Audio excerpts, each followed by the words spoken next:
Meus caros amigos, amigas que acompanham a nossa live todo sábado à noite, sobre a liturgia do domingo, é uma alegria nós estarmos aqui mais uma vez. Queremos refletir sobre aquilo que a igreja coloca para nós na liturgia deste domingo. Sabemos que a liturgia do domingo já começa a ser celebrada no sábado, à tarde, à noite e se prolonga até o domingo. Nós estamos no 14º domingo do tempo comum. O tempo comum é um tempo onde não há alguma solenidade especial. Não é tempo pascal, não é o tempo do advento, não é? E não é também o tempo da quaresma. Então a igreja chama aí de tempo comum. Estamos no 14º domingo do tempo comum. Vamos refletir então sobre essa liturgia e que tem como base principal o quê? Nas leituras, primeira leitura, segunda leitura, o Salmo, o Evangelho, né? As consequências sérias quando se recusa a palavra de Deus, quando não se quer ouvir a palavra de Deus, né?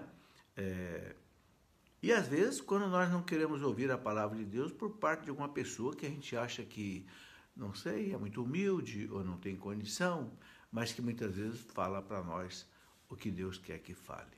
Bem, vamos começar pedindo ao Senhor que nos dê a sua graça, a sua bênção nesta noite, a inspiração do Espírito Santo, para que a gente possa refletir seriamente. Eu sempre preparo essa nossa conversa, que é uma conversa longa, eu preparo usando, né, os comentários bíblicos, que é uma coleção de 3 volumes, que explica toda a Bíblia, da editora Loyola, e também usando os comentários bíblicos da Universidade de Navarra, na Espanha, que é do Opus Dei. E usando também este manual, que é muito bom, que eu recomendo às pessoas, chamada Intimidade Divina. Intimidade Divina, né? São meditações sobre todos os domingos do ano. É daí também que eu preparo essa nossa conversa. Em nome do Pai, e do Filho, e do Espírito Santo. Amém. Vinde, Espírito Santo, enchei os corações dos vossos fiéis, acendei em nós o fogo do vosso amor. Enviai, Senhor, o teu Santo Espírito, e tudo será criado, e renovareis a face da terra. Oremos, ó Deus, que instruíste os corações dos vossos fiéis, com a luz do Espírito Santo. Fazei, Senhor, que apreciemos retamente todas as coisas, segundo o mesmo Espírito, e gozemos sempre da sua consolação. Por Cristo nosso Senhor. Amém. Senhor Jesus, nosso divino Redentor, nós sabemos que sem Ti nós não podemos nada. Por isso, Senhor, humildemente, nós os pedimos nessa noite que mande sobre nós o Teu Espírito Santo, com os seus dons de sabedoria, ciência, entendimento, conselho, fortaleza, piedade, temor de Deus, para que nós possamos compreender a Tua Santa Palavra. E pedindo também a intercessão de Nossa Senhora, aquela que é a nossa mãe espiritual, para que nos guie nesta noite e interceda por nós. Ave Maria, cheia de graça, o Senhor é convosco. Bendita sois vós entre as mulheres, e bendito é o fruto do vosso ventre, Jesus. Santa Maria, Mãe de Deus, rogai por nós, pecadores, agora e na hora de nossa morte. Amém. Glória ao Pai, ao Filho e ao Espírito Santo, como era no princípio, agora e sempre. Amém. São José, rogai por nós. São Miguel Arcanjo, defendei-nos no combate. Em nome do Pai, e do Filho e do Espírito Santo. Amém. Muito bem, meus caros amigos, amigas, o Evangelho de hoje, a primeira leitura, a segunda leitura e também o Salmo de meditação nos levam a refletir sobre exatamente isso. O perigo que é as consequências negativas quando alguém rejeita a palavra de Deus. Por isso, a primeira leitura de hoje, que é tirada do profeta Ezequiel, capítulo 2, do versículo 2 até 5, são apenas aí 4 versículos, 2, 3, né? Aliás, são apenas aí 2, 3, 4 e 5, 4 versículos, onde o profeta Isaías, falando em nome de Deus, que o profeta é aquele que fala em nome de Deus, movido, né, interiormente por Deus, inspirado por Deus. O profeta Ezequiel, ele estava no exílio da Babilônia. É importante entender esse detalhe. O profeta não estava em Jerusalém. Nós sabemos que, por volta do ano 600 a.C., o povo de Jerusalém, a tribo de Judá, foi levada para o exílio da Babilônia, porque o rei Nabucodonosor, da Babilônia, invadiu Jerusalém e levou o povo judeu cativo para a Babilônia. E realmente foi uma coisa muito triste, o exílio, né? Porque ali o povo não tinha mais o templo, o povo não tinha os sacerdotes, né? Não tinha os seus sacrifícios rituais. A única coisa que o povo tinha realmente era o profeta, e o profeta Ezequiel.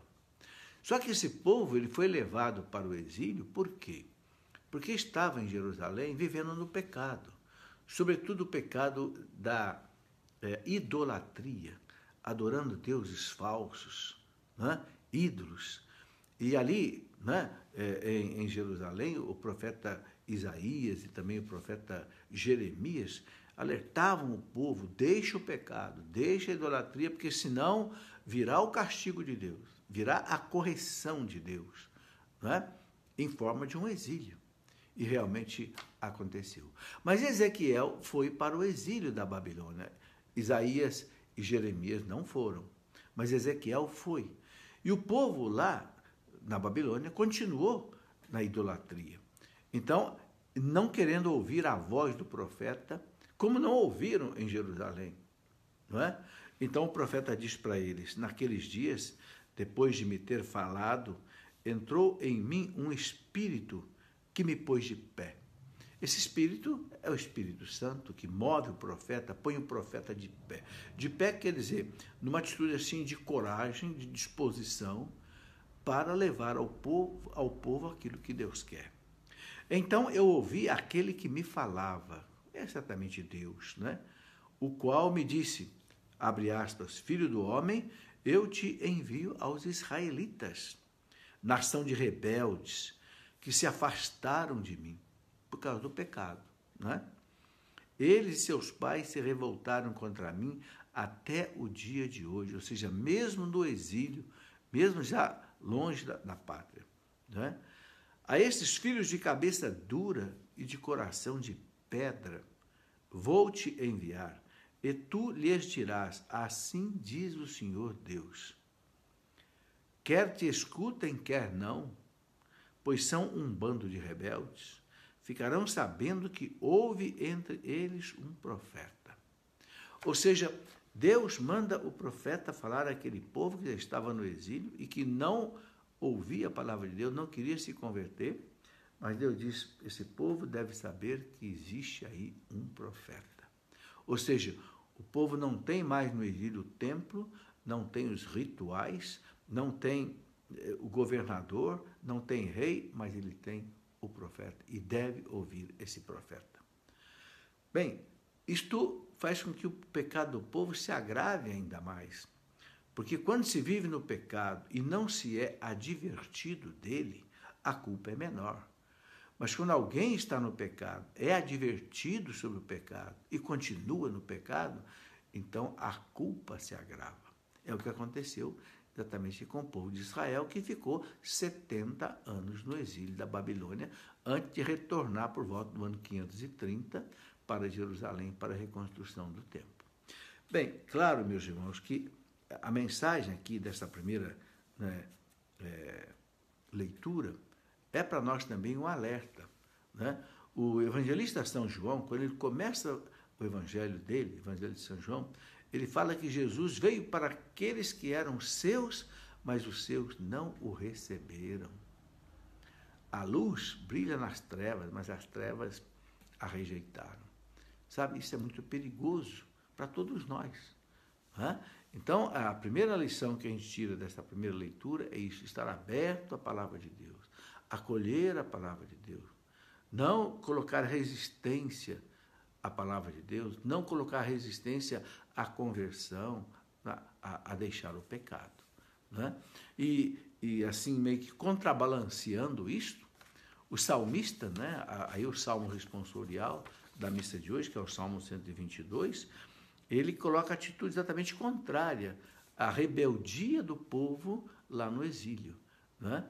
Então, a atitude do salmista no Salmo 122 é da atitude daquele que vai a Jerusalém, quer entrar no templo de Jerusalém para rezar, para admirar a Deus, louvar a Deus. Então, o salmista diz assim: os nossos olhos estão fitos no Senhor. Tende piedade, ó Senhor, tende piedade. Então, é aquele que olha para Deus, reconhece o seu pecado e pede perdão. Eu levanto os meus olhos para vós, que habitais nos céus. Como os olhos dos escravos estão fitos nas mãos do seu Senhor. Por que essa comparação? O salmista diz: eu coloco meus olhos no Senhor, assim como ele diz, os escravos têm os olhos fixos, né, nas mãos do seu Senhor. Por quê? Quando o escravo olhava para o seu Senhor, nas mãos do seu, ele esperava receber alguma coisa. Então, o salmista transfere isso para Deus. Eu fito os meus olhos no Senhor, assim como o escravo fixa os seus olhos nas mãos do seu Senhor, esperando receber aí a graça, esperando receber alguma coisa. E ele repete isso, né? Como os olhos das escravas estão fitos nas mãos de sua senhora, a escrava que olha para a mão da senhora esperando receber alguma coisa. Assim os nossos olhos no Senhor, até de nós ter piedade. Então, o que o salmista espera de Deus aqui? Que Deus tenha piedade, que Deus perdoe seus pecados. Ele olha para Deus, né? Assim como a escrava olha para o seu senhor, para a sua senhora, esperando alguma coisa, o salmista espera receber o que é esta coisa, que Deus tenha piedade, né? Tende piedade ao Senhor, tende piedade, já é demais esse desprezo, estamos fartos do escárnio dos ricaços e do desprezo dos soberbos. É o povo, né, vivendo aí exatamente todos os seus problemas, suas angústias, pedindo clemência a Deus. Bem, no Evangelho, né, eu vou deixar a segunda leitura, que é da segunda carta de São Paulo aos Coríntios, capítulo 12, do versículo 7 até 10, que é muito bonito, né? Eu vou deixar depois que a gente refletir um pouquinho sobre o Evangelho. O Evangelho é tirado de São Marcos, capítulo 6, versículos de 1 até 6, mas quando Jesus vai à sua cidade de Nazaré, né? E esse evangelho ele é também narrado pelo evangelista São Lucas e pelo evangelista São Mateus. Então, são 3 evangelistas que narram o mesmo fato de maneira um pouco diferente, o que é normal, uma vez que os evangelhos foram escritos em épocas diferentes. Então, o texto que a igreja coloca é de Marcos, capítulo 6, de 1 a 6, mas é muito interessante a gente ver também Lucas 4, de 16 até 30, e ver também Mateus 13, de 53 até 58.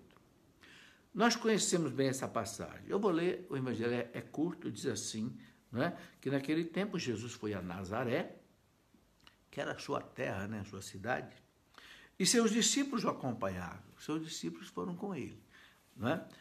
Quando chegou o sábado, começou a ensinar na sinagoga, porque o sábado era o dia sagrado para os judeus, em que eles não trabalhavam e eles iam para a sinagoga, e na sinagoga o rabino lia um texto, né, do Antigo Testamento e dava uma explicação, e de vez em quando ele oferecia para alguém que quisesse também, alguém mais preparado, que quisesse usar da palavra. E é o que aconteceu exatamente com Jesus nessa ocasião, né? E aí ele diz aqui o evangelho que muitos que o escutavam ficavam admirados e diziam: de onde recebeu ele tudo isto? Como conseguiu tanta sabedoria? E esses grandes milagres que são realizados, não é, por suas mãos, esse homem não é o carpinteiro? Engraçado que aqui em Marcos não aparece, ele não é o filho do carpinteiro, não. Ele não é o carpinteiro, filho de Maria, o irmão de Tiago, de José, de Judas e de Simão. Suas irmãs não moram aqui conosco, e ficaram escandalizados por causa dele, né? Mas aí Jesus diz aquela frase que a gente conhece bem: um profeta só não é estimado na sua pátria, entre seus parentes e familiares. E ali não pôde fazer milagres, né? Milagre algum, apenas curou alguns doentes. Não fez milagre, mas ele fez curas. São coisas diferentes, né? Impondo-lhes as mãos. E admirou-se com a falta de fé deles. Jesus percorria os povoados da redondeza ensinando. Bom, a gente conhece muito bem o que aconteceu ali. Jesus, né, ele foi lá à sua cidade, né, e um acontecimento marcante que ele quis começar exatamente na sua cidade. Ou seja, ele quis revelar que ele era o Messias, né, que tinha sido anunciado pelos profetas. Tanto assim que quando ele chega lá e ele vai ler, né, ali na sinagoga, ele pega o livro do profeta Isaías, que era do capítulo 61, né, no começo, onde Isaías fala dos sinais do Messias.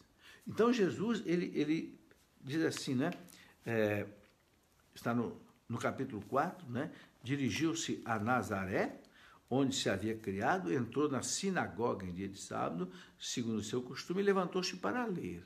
Foi-lhe dado o livro do profeta Isaías, desenrolando o livro. O livro era enrolado, né? Assim, nos dois lados era enrolado, né? E não era um livro como era hoje. Então, desenrolando o livro, ele, né, disse o seguinte, ele escolheu a passagem, veja, Jesus escolheu a passagem de Isaías 61, versículo 1, que diz o quê? O Espírito do Senhor está sobre mim, porque me ungiu. Ele tinha acabado de ser batizado, tinha acabado de receber o Espírito Santo, não é? E enviou-me para anunciar a boa nova aos pobres, aos humildes, aos pobres de espírito, né? Para curar os contritos de coração, os arrependidos, os que deixam o pecado, para anunciar aos cativos a redenção. Cativos do quê? Aqueles que estão presos pelo pecado, a pior escravidão que existe, a escravidão do pecado. Aos cegos a restauração da vista, não só a vista material, mas também a vista espiritual, né? Para pôr em liberdade os cativos, não só os presos de cadeia, mas os cativos do demônio, cativos do pecado. Essa é a missão do Messias, né? Para publicar o ano da graça do Senhor. Veja, o profeta Isaías tinha descrito como seria o Messias, a missão desse Messias, o que ele iria fazer. Tanto é que Jesus diz, enrolando o livro, deu ao ministro, sentou-se, todos quantos estavam na sinagoga tinham os olhos fixos nele. Ele então começou a dizer-lhes, hoje se cumpriu este oráculo. Oráculo é profecia, né? Que vós acabais de ouvir. Impressionante, né? Quer dizer, Jesus diz que hoje se realizou isso porque ali está ele, o Messias. Ele se revela como Messias na sua cidade. Certamente esperava que fosse entendido, acolhido, porque ele já vinha fazendo milagres desde lá de onde ele foi batizado, no Rio Jordão, já vinha fazendo milagres, né? E o povo no começo ficou impressionado com a sua doutrina, mas depois aquele povo começou a ter ciúme dele, começou a ter inveja dele. Uma coisa muito triste, né? Como é que pode um filho, o carpinteiro, que serve a todos nós aqui, quem sabe faz uma porta para um, faz um arado para outro, faz uma sei que para outro, né? Fazendo aí milagre, como é que pode? E começaram a hostilizá-lo, né? E aqui diz o texto de São Marcos, que ele, né, coloca assim, este homem não é o carpinteiro, filho de Maria, né? Essa mulher aí desconhecida, né? Ninguém sabia direito como é que Jesus tinha sido gerado nela. Irmão de Tiago, de José, de Judas e de Simão. A gente sabe que esses irmãos aqui, entre aspas, não eram irmãos de sangue. Sabemos que o hebraico, o aramaico, era uma língua fraca que não tinha a expressão primos. Então, ele usava a expressão irmão para todos os parentes. Isso é fácil de ver. Por exemplo, lá, se a gente olhar o livro lá do Gênesis, capítulo 3, 13, no versículo 8, a gente encontra lá o escritor dizendo que Abraão é irmão de Lot. E não é. Depois a gente vê no capítulo 12 do livro do Gênesis que Lot era sobrinho de Abraão, era filho do irmão de Abraão, Arão, e não irmão. E, no entanto, aparece o termo irmão. E assim há vários outros lugares que aparece a expressão irmão para pessoas que são parentes. A igreja, meus irmãos, não tem dúvida que Jesus não teve outros filhos. É fácil de entender. Quando Jesus morre na cruz, ele entrega a sua mãe para São João. Por quê? Porque ele não tinha mais filhos. Não tinha cabimento ele entregar a sua mãe, né, para João se ela tivesse outros filhos. Tanto assim que São João diz lá que a partir daquele momento o discípulo a levou para sua casa. E nós sabemos que São João foi para a cidade de Éfeso evangelizar, porque era uma cidade muito importante, que tinha 300.000 pessoas na época, porque era a capital da província romana, da Ásia Menor. E lá Nossa Senhora morou com São João bastante tempo, tanto é que existe ainda hoje a casinha lá em Éfeso. Eu estive lá já 3 vezes, nas peregrinações dos caminhos de São Paulo, em Éfeso, que hoje é na Turquia, não é? Mas tem lá o Santuário Mariano e lá a casinha onde Nossa Senhora morou com São João, lá na cidade de Éfeso. Ou seja, o discípulo a levou para sua casa. Por quê? Porque ela não tinha mais filhos. E São José também já tinha morrido, então o discípulo a levou para sua casa. Maria não teve realmente... E nós não encontramos, mas uma outra coisa importante entender nisso, nós não encontramos na Bíblia nenhuma pessoa onde esteja escrito filho de Maria, a não ser Jesus. Essa expressão que aparece aqui, né, não são as suas irmãs, seu irmão, José, Tiago, não sei o quê, né, irmãos, mas nenhum deles aparece com a expressão filho de Maria, a não ser Jesus. Quando aparece a palavra Jesus, os evangelhos falam o filho de Maria, o filho de Maria, e usa no singular. É outra coisa que a igreja percebeu, que Jesus realmente era filho único. Bom, há uma também, aproveitando esse ensejo, que muitas pessoas fazem essa pergunta, há um escritor judeu do século II, chamado Esegipo, historiador judeu, que ele narra o seguinte, que aquele discípulo de Emaús, chamado Cleófas, né, ele era irmão de São José, e os dois eram de Emaús. E Cleófas, ele tinha 4 filhos, que eram exatamente esses que aparecem citados aqui como irmãos de Jesus, né? Tiago, José, Judas, Tadeu e Simão. Ora, se Cleófas era irmão de São José e Cleófas tinha esses filhos, eles eram primos de Jesus, eram parentes de Jesus. É a explicação que dá, né, o Esegipo, historiador judeu do século II. Bom, e também a gente vê o seguinte, né, que no Evangelho de São Marcos, capítulo 15, versículo 40, aparece ali aos pés da cruz de Jesus, Maria de Cleófas, e é citada ali como mãe de Tiago e de José. Interessante, é uma confirmação em Marcos 15, 40, e também lá em João 19, 25, que o Esegipo no século II depois narrou. Eu coloco isso porque muitas pessoas ainda perguntam, né? Maria teve outros filhos? Não teve? Não teve. Santo Agostinho dizia, Maria foi virgem perpétua, virgem antes do parto, virgem durante o parto, milagrosamente, e virgem depois do parto, ou seja, virgem perpétua, como a igreja ensina. Bom, outra coisa importante que a gente percebe aqui nesse evangelho, a gente tem que ler os evangelhos assim, com muita perspicácia, né, com muita atenção, né? O evangelista chama Jesus aqui de o carpinteiro, né? Que coisa bonita, Jesus carpinteiro, né? Isto mostra que Jesus valorizou muito o trabalho.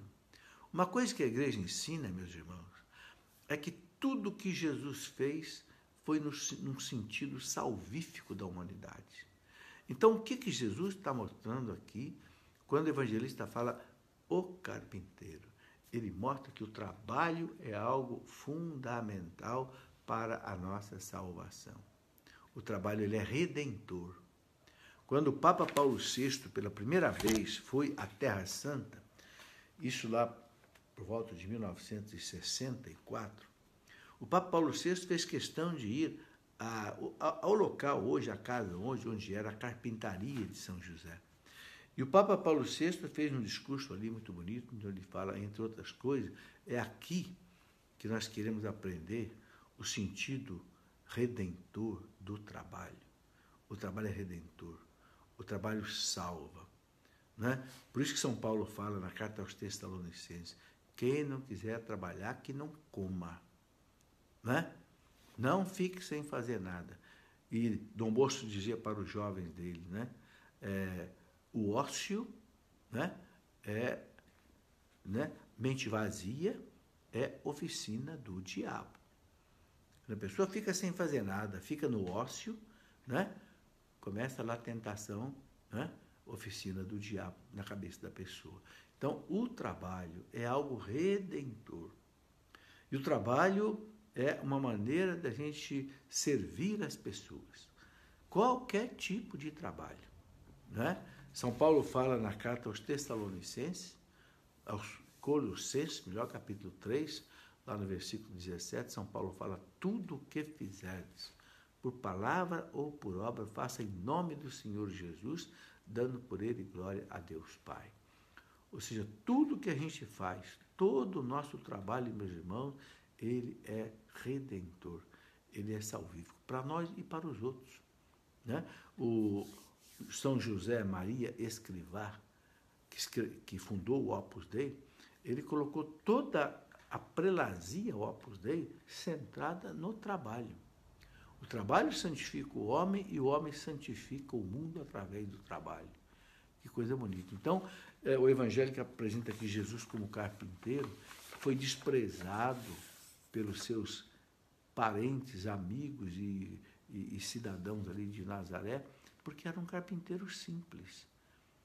Mas eles sabiam os milagres que Jesus fazia, viam a inteligência de Jesus, a sabedoria de Jesus, mas não aceitaram por quê? Por ciúme, por inveja, porque era conterrâneo deles ali. Imagina o rapaz carpinteiro, agora aí fazendo milagre, agora aí, não é? E quando Jesus falou para eles, né, um profeta só não é bem recebido na sua terra, ficaram furiosos. Quiseram até matar Jesus. Arrastaram Jesus para um lugar alto, que lá em Nazaré a gente até visita quando vai lá, né? E queriam jogar Jesus precipício abaixo, né? Porque achava que Jesus estava assim, exorbitando, né? É interessante que o evangelista fala que Jesus simplesmente passou pelos meios deles e foi embora. Ou seja, fica claro para nós que o destino de Jesus era morrer na cruz. E nenhuma outra forma de morte aconteceria antes da morte na cruz. Por isso, várias vezes, tentaram apedrejar Jesus, não conseguiram. Os nazarenos de Nazaré tentaram jogá-lo precipício abaixo para morrer e não conseguiram. E é interessante que o evangelista não fala em nenhuma luta, nenhum confronto. Simplesmente passou pelo meio deles e foi embora. Quer dizer, a sua autoridade, o seu poder, inibiu completamente os seus inimigos e ele pôde ir embora. Mas aí, meus irmãos, a gente vê uma coisa impressionante que a igreja, nesse domingo, mostra para a gente. Quando a pessoa vai rejeitando a palavra de Deus, quando a pessoa vai rejeitando a verdade de Deus, ela vai com o coração ficando endurecido, o coração vai ficando cheio de ódio e o coração parte até para a violência contra aquele que prega, contra aquele que fala. Não é isso que acontece hoje também? Como a igreja hoje é perseguida, é ameaçada. Existe, por exemplo, um movimento feminista ideológico que sai aí pichando paredes, as moças tiram a roupa, fazem cenas obscenas, não é? Até na frente do Papa, quando o Papa esteve no Brasil. Esses dias tentaram entrar na catedral lá de Buenos Aires, né? E os homens ficaram na frente da catedral rezando o terço, e as mulheres ali desse movimento feminista ideológico, né? Que é a favor do aborto, a favor da ideologia de gênero, gritando contra os rapazes, cuspindo na cara deles, e eles silenciosamente rezando o texto ali, impedindo que elas entrassem na catedral para profanar a catedral. Veja que ponto chega o ódio, o rancor das pessoas que rejeitam a palavra de Deus. Não é? Voluntariamente. Parece que o demônio vai tomando conta da cabeça da pessoa e a pessoa parte para essas violências. É o que aconteceu aqui com Jesus em Nazaré. Né? No começo admiraram Jesus pela sabedoria e tal, mas no fim acabavam querendo matar Jesus daquele jeito. Mas é interessante também, mais um detalhe que aparece aqui nesse evangelho, é que o evangelista diz que Jesus, né, ele não pôde fazer milagres ali algum, né, apenas ele curou alguns doentes impondo-lhes as mãos. Né? Interessante. Se ele curou alguns, é porque alguns ali acreditaram nele. Então é interessante perceber que não são todos de Nazaré também que rejeitaram Jesus. Talvez os mais orgulhosos, os mais vaidosos rejeitaram, mas os mais simples ele curou. Por quê? Porque certamente acreditaram nele, aceitaram-o, né? Mesmo sabendo que era o carpinteiro dali da cidade. Bom, tudo isso serve para nós de lição, para que a gente tenha humildade e receba a palavra de Deus. Muitas vezes é de uma pessoa simples. Sim, meus irmãos, não são só os doutores, os teólogos que falam bonito de Deus, não. Muitas vezes uma pessoa simples. E olha, vamos lembrar de alguns casos na história da igreja. Você sabe que a igreja já tem 36 santos que foram chamados de doutores. Né? Sempre é o Papa que dá a algum santo um título de doutor. São 32 homens e são 4 mulheres. Mas me impressiona exatamente as mulheres. Essas 4 mulheres doutoras da igreja, Santa Teresinha do Menino Jesus, Santa Teresa d'Ávila, Santa Catarina de Sena e Santa Hildegarda de Bingen. Eram mulheres simples. Né? Teresinha do Menino Jesus só escreveu um livrinho, História de uma Alma, a si mesmo porque a Madre Superior a obrigou. No entanto, o Papa declarou doutora da Igreja. E quando o Papa proclamou, Papa João Paulo II, proclamou Santa Teresinha doutora da Igreja, ele disse, ela inaugurou um caminho de salvação para o céu, o caminho da infância espiritual. Não é? Que coisa bonita o livro da Santa Teresinha, História de uma Alma, né? É dizer, eu não sou capaz de fazer a penitência dos grandes santos, eu não sou capaz de ter a cultura de um São Tomás de Aquino, Santo Agostinho. Então, o que eu sou? Eu sou uma criança nas mãos de Deus. Eu me jogo nas mãos de Deus. Né? Eu quero ser aquela bolinha que o menino Jesus brinca. Ou seja, uma menina que entrou para o Carmelo com 15 anos de idade, portanto, estudou muito pouco. Embora ela escrevesse muito bem, mas ela entrou para o Carmelo com 15 anos de idade, uma coisa extraordinária, porque só podia entrar com 21 anos, ela conseguiu uma graça especial. Morreu aos 24 anos, só viveu 9 anos no Carmelo e, no entanto, meus irmãos, doutora da igreja. Bem, a outra Teresa, Teresa d'Ávila, também uma carmelita simples, mas tinha a sabedoria do Espírito Santo. Né? Renovou o Carmelo, tudo que estava assim, né? Com um nível espiritual muito baixo, criou 18 Carmelos novos, renovando o Carmelo, e era uma mística que deixou coisas escritas maravilhosas, proclamada doutora da igreja pelo Papa Paulo VI.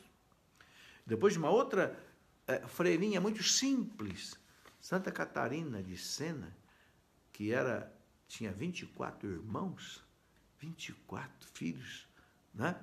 Santa Catarina de Sena era muito simples.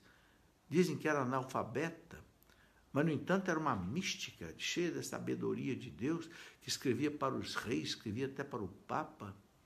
Quando o Papa Gregório XI ficou 70 anos na França, meio assim que dominado pelo imperador, os reis franceses, a partir de Filipe IV, o Belo, e o Papa não voltava para Roma, e o Estado Pontifício estava numa anarquia danada, as cidades romanas que pertenciam ao Estado Pontifício se rebelando, né?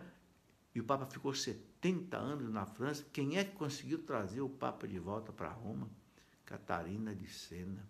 E também, né, aquela mística sueca, né, também. Mas Catarina de Sena saiu de Sena na Itália, foi a Avignon na França e falou, e conseguiu ser recebida pelo Papa e falou para o Papa: santidade, volte para Roma, porque eu sinto o odor fétido do inferno aqui na sua corte. Né? Meus irmãos, que coisa impressionante. Uma freirinha de quase cerca de 30 anos, analfabeta, mas ela tinha, né, essa palavra de Deus, esse poder. E o Papa ouviu. E o Papa ouviu. Por que os homens de Nazaré não ouviram Jesus? Porque não eram humildes, porque não tinham a humildade. É por isso, meus irmãos, que também a igreja coloca depois aqui para nós hoje a segunda leitura. A segunda leitura, que é da carta de São Paulo aos Coríntios, segunda carta de São Paulo aos Coríntios, muito importante, capítulo 12, versículos 7 a 10, que eu quero ler e quero meditar com você um pouco. Né? São Paulo diz assim, né? Para que a extraordinária grandeza das revelações não me ensoberbecesse, ou seja, não me tornasse soberbo, foi espetado na minha carne um espinho, que é como um anjo de Satanás a esbofetear-me, a fim de que eu não me exalte demais. Ou seja, eu não me torne, né, vaidoso, vanglorioso. Olha que coisa impressionante, meus irmãos. Nós sabemos quem é São Paulo, o santo São Paulo, né? O santo homem de Deus, o maior, talvez, apóstolo da igreja, porque ninguém evangelizou tanto como São Paulo. No entanto, ele fala para que ele não se tornasse soberbo, por causa do quê? Da extraordinária grandeza das revelações que ele teve. Porque tinha revelações, Cristo apareceu para ele no caminho de Damasco, depois Cristo aparecia para ele, dava mensagem para ele. Então ele podia ficar soberbo, orgulhoso, vaidoso. Então ele diz: para que a extraordinária grandeza das revelações não me ensoberbecesse, foi espetado na minha carne um espinho, que ele diz que era assim como um anjo de Satanás a esbofeteá-lo, ou seja, devia-se algo muito doloroso. Não se tem certeza o que é esse espinho na carne de São Paulo. Né? Um autor que escreveu a vida de São Paulo, que eu considero o melhor livro, né? Chama-se Joseph Hofner, que é da editora Quadrante, escreveu o livro O Apóstolo Paulo, com mais de cerca de 500 páginas. O Joseph Hofner, ele fez os caminhos de São Paulo durante 30 anos. Passou por todo lugar que São Paulo passou. Ele diz no livro que esse espinho na carne de São Paulo devia ser uma doença de São Paulo. Talvez uma doença, ou por causa da malária que ele pegou, né, nessas viagens, e que às vezes o derrubava, prostrava, que ele não conseguia viajar, tinha que ficar parado muito tempo. Né? E a história de São Paulo mostra isso mesmo. São Paulo ficou 3 anos em Éfeso, ficou quase 2 anos em Corinto.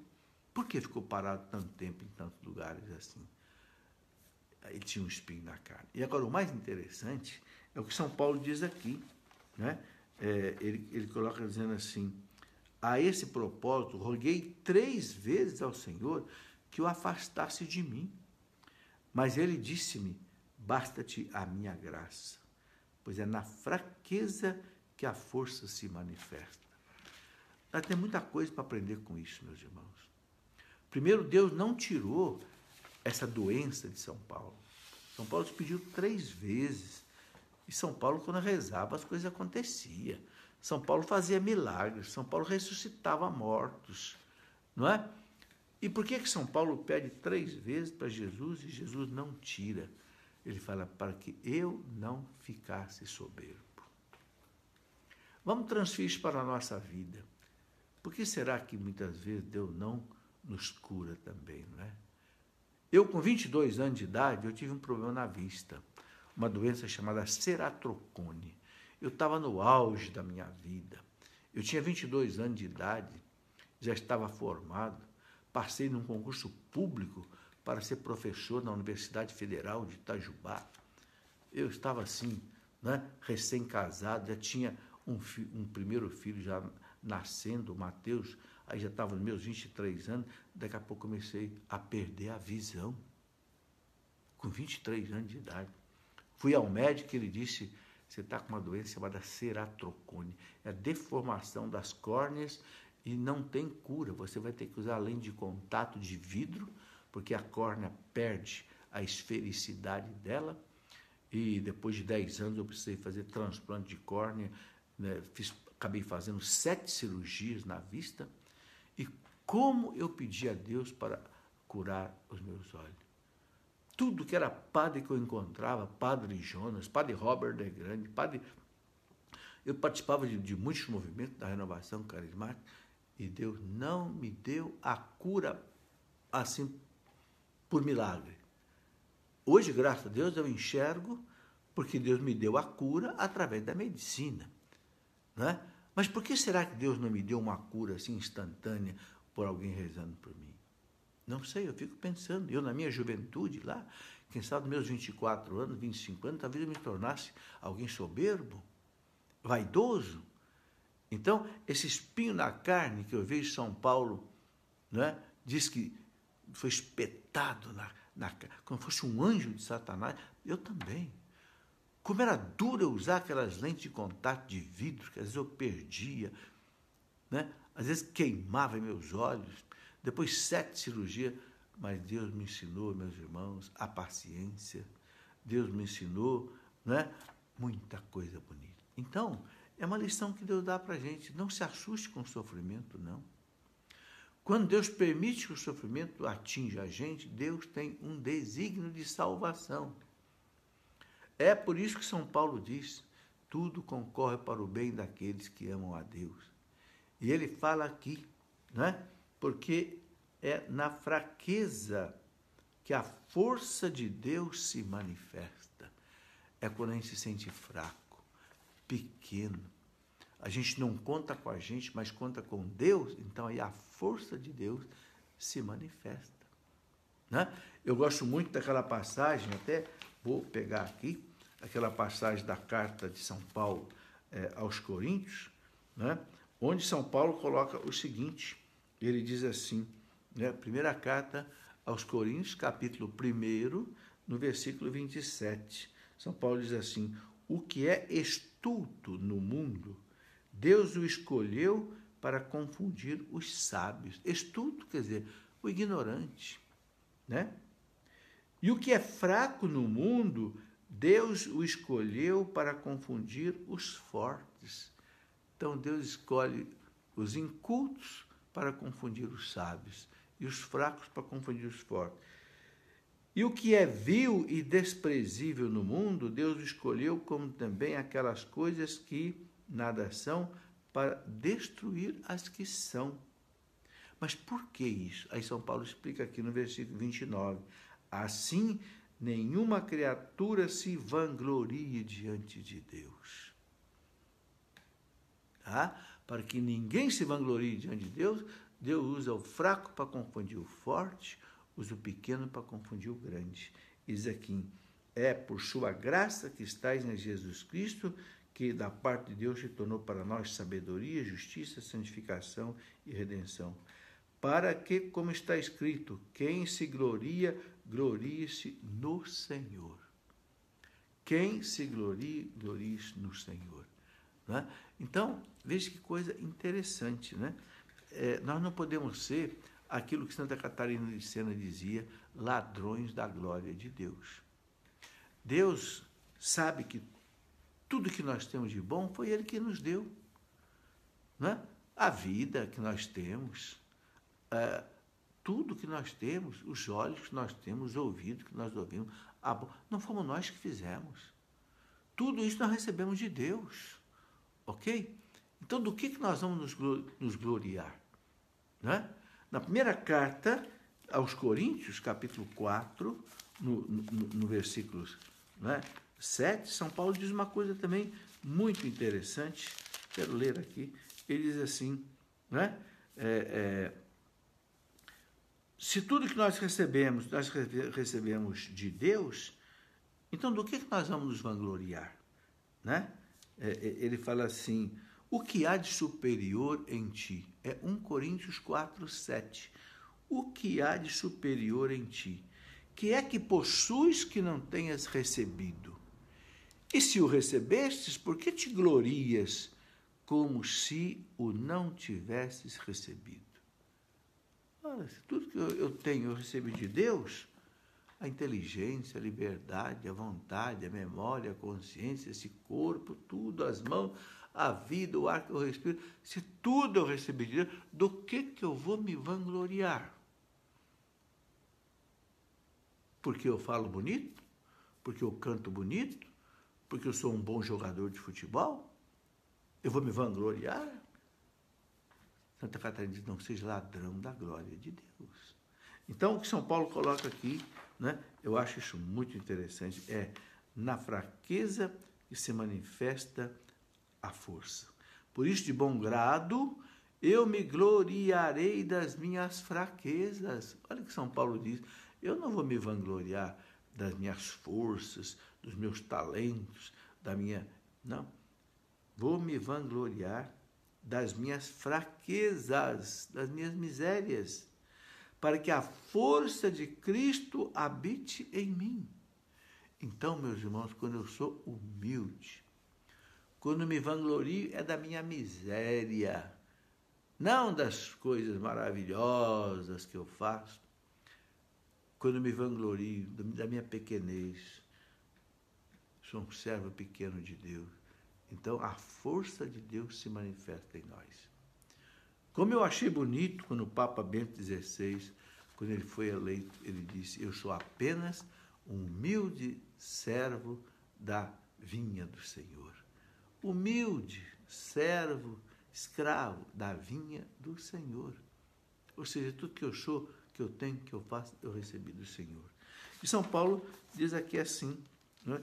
Eis porque eu me comprazo nas fraquezas, nas injúrias, nas necessidades. Eu me comprazo, meus irmãos, eu sinto alegria. Parece um paradoxo isso, né? Parece uma coisa absurda, mas São Paulo está dizendo, eis porque eu me comprazo. Comprazo, quer dizer, eu tenho prazer, né? Nas fraquezas, nas injúrias, nas necessidades, nas perseguições e nas angústias sofridas por amor a Cristo. Nas angústias sofridas por amor a Cristo. Pois quando eu me sinto fraco, é então que sou forte. Olha, isto é um consolo para nós. Quando eu sou, né, fraco, então é aí que eu me sinto forte. Bom, eu quero terminar sugerindo a você que, né, leia depois, se você puder, um trecho da carta aos Hebreus, que está no capítulo 12, e que completa muito bem essa segunda leitura de hoje. É aquilo que a carta aos Hebreus, no capítulo 12, chama de a correção paterna, a correção de Deus. Que correção é essa? É uma correção de Deus para tirar o nosso pecado, porque o pecado é a grande desgraça, né? Então, ele diz assim, ainda não tens resistido até o sangue na luta contra o pecado, Está esquecido da palavra de animação que vos é dirigida como a filhos? Filho meu, não despreze a correção do Senhor. Não desanimes quando repreendido por ele, pois o Senhor corrige a quem ama e castiga todo aquele que reconhece por seu filho. Então, as provações da vida, que São Paulo fala ali, são correções de Deus, porque Deus nos trata como filho. E aí o texto diz assim: estáis sendo provados para a vossa correção. É Deus que vos trata como filhos. Que bonito! Deus nos corrige, nos castiga, como alguns falam. Não é maldade, é correção, porque Ele nos tem como filhos. Que coisa bonita saber que Deus me ama como filho, por isso Deus me corrige. Ele fala, ora, qual é o filho a quem seu pai não corrige? Mas se permanecesse sem a correção, que é comum a todos, seriam bastardos e não filhos legítimos. O bastardo é o filho ilegítimo, né? É o filho gerado fora do casamento. Aí ele coloca o seguinte: temos na terra nossos pais que nos corrigem e, no entanto, os olhamos com respeito. Com quanto mais razão nos havemos de submeter ao Pai de nossas almas, o qual nos dará a vida. Os primeiros pais nos educaram para pouco tempo, né? Ao passo que Deus o faz para o nosso bem, para nos comunicar a sua santidade. Vem aí, medite depois, a carta aos Hebreus, capítulo 12, versículo 4 para frente. Hebreus 12, 4. Né? Deus permite as correções na nossa vida. Sim, as provações, as doenças, as angústias, sabe, meus irmãos, para a nossa correção. É o que está escrito na palavra de Deus.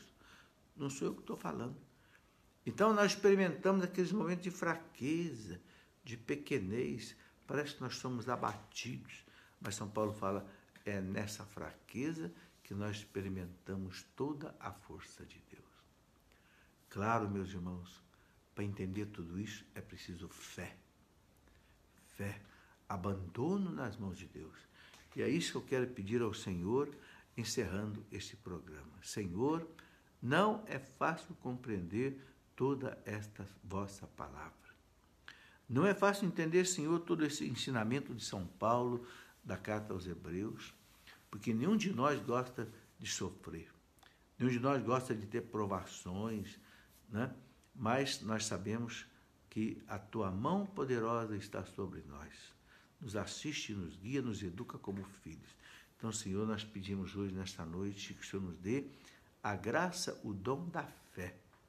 A fé de se abandonar nas tuas mãos, de aceitar todos os acontecimentos da nossa vida, com a certeza de que o Senhor comanda todas as coisas, o Senhor está no comando de tudo, e tudo concorre para o bem da nossa vida, o bem daqueles que te amam.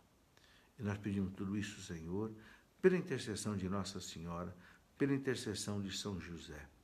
Eles que souberam viver assim, né, de acordo com tudo isso que nós ouvimos nesta noite de hoje.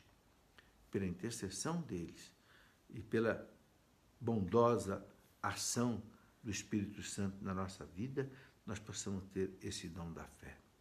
Glória ao Pai, ao Filho e ao Espírito Santo, como era no princípio, agora e sempre. Amém.